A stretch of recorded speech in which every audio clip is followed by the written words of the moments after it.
Sit down. Khan ji, please sit down. धन्यवाद अध्यक्ष महोदय। लोकतंत्र के महत्वपूर्ण विषय पर बोलने का जो आपने समय दिया, जहां हम आज चुनाव सुधारों पर चर्चा कर रहे हैं। इनको बोलने दो, प्लीज लिसन टू हर। चुनाव आयोग एक संवैधानिक ढांचा है जिसे निष्पक्ष तरीके से काम करना चाहिए, लेकिन हाल में देखने को मिला है कि ये चुनाव आयोग पूरी तरह सरकार के इशारे में काम कर रहा है, या यूँ कहें कि पूरी तरह समर्पित होकर सरकार के लिए काम कर रहा है।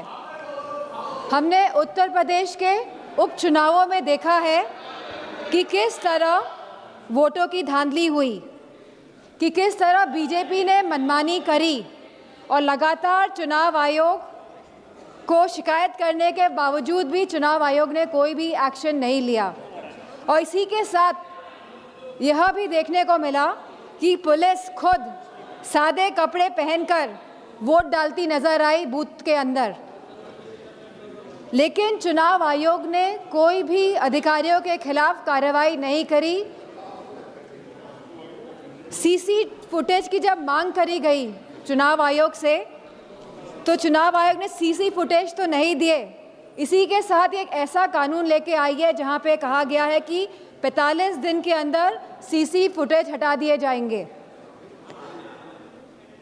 चुनाव आयोग पूरी तरह से पूर्ण तरीके से पक्षपाती स्वरूप में नजर आ रहा है, और यह हम इसलिए भी कहना चाहेंगे कि चुनाव आयोग का जो ये स्वरूप बदला है वह इसीलिए बदला है जब से चीफ जस्टिस ऑफ इंडिया को हटाकर यूनियन मिनिस्टर को अपॉइंटमेंट ऑफ इलेक्शन कमीशन में लगाया गया है।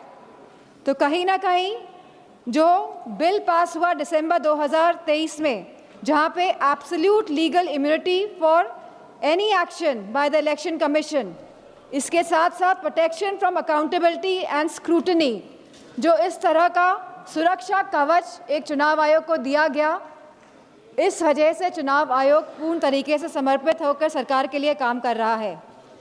जो SIR की जो प्रक्रिया है, स्पेशल इंटेंसिव रिवीजन, यह रिवीजन के नाम पर नागरिकता कानून लागू किया जा रहा है। रिवीजन के नाम पर अध्यक्ष जी, चुनाव आयोग द्वारा प्रशासनिक निष्पक्षता के नाम पर किया जा रहा यह कार्य हमारी नागरिकता, लोकतंत्र और संवैधानिक नैतिकता की बुनियाद पर सीधा निशाना है। जहां चुनाव आयोग को समय समय पर मतदाता सूचियों के पुनरीक्षण का अधिकार है, और वह ये निरीक्षण करता भी है एनुअल समरी रिवीजन ASR के द्वारा, वहीं इस SAR की अभूतपूर्व बात यह है कि एक ऐसी संस्था द्वारा नागरिकता का प्रमाण फिर से मांगा जा रहा है जिसे कानूनन इसका अधिकार प्राप्त ही नहीं है। अब तक चुनाव आयोग एक ऐसी संस्था रहा है जिसका उद्देश्य हर मतदाता को शामिल करने का रहा है, लेकिन इस SIR के माध्यम से मतदाताओं को शामिल करने का यह सिद्धांत उलटकर बाहर करने की दिशा में तब्दील होता जा रहा है। जहां बिहार में SIR कराया गया और लगभग 80 लाख वोटर्स को डिलीट किया गया, और यह सूची आज भी उपलब्ध नहीं हो पा रही है कि 80 लाख वोटर्स आखिरकार कौन थे।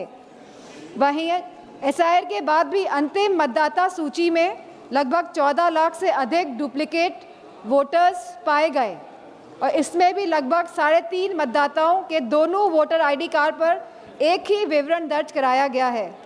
अब ये SIR की प्रक्रिया उत्तर प्रदेश में भी चल रही है, जहां BLO को कोई भी प्रशिक्षण नहीं दिया गया है, जहां लगभग 10 से ज़्यादा BLO ने काम के बोझ की वजह से आत्महत्या करी है, और वेस्ट बंगाल में भी लगभग 20 BLO ने आत्महत्या करी है। तो कहीं ना कहीं जहां इन BLO को प्रशिक्षण नहीं दिया जा रहा है, और जिस तरह से ये SIR की प्रक्रिया को अंजाम दिया जा रहा है, कहीं ना कहीं ये वोट काटने वाली प्रक्रिया साबित होती जा रही है। तो हमारी मांग है कि जिस तरह सत्ता पक्ष के लोग कहते हैं कि हम बिहार का चुनाव जीते, तो अगर आप वाकई में चुनाव लड़ रहे हैं और जीत रहे हैं, तो हमारी ये मांग है कि आप CGI को वापस अपॉइंटमेंट कमेटी में इंडक्ट करें। और जो आपने सुरक्षा कवच इलेक्शन कमीशन को दिया हुआ है, Kindly conclude, आप इस सुरक्षा कवच को भी हटाएं। और इसी के साथ समाजवादी पार्टी की यह मांग है कि बैलेट पेपर के माध्यम से ही चुनाव इस देश में कराया जाए।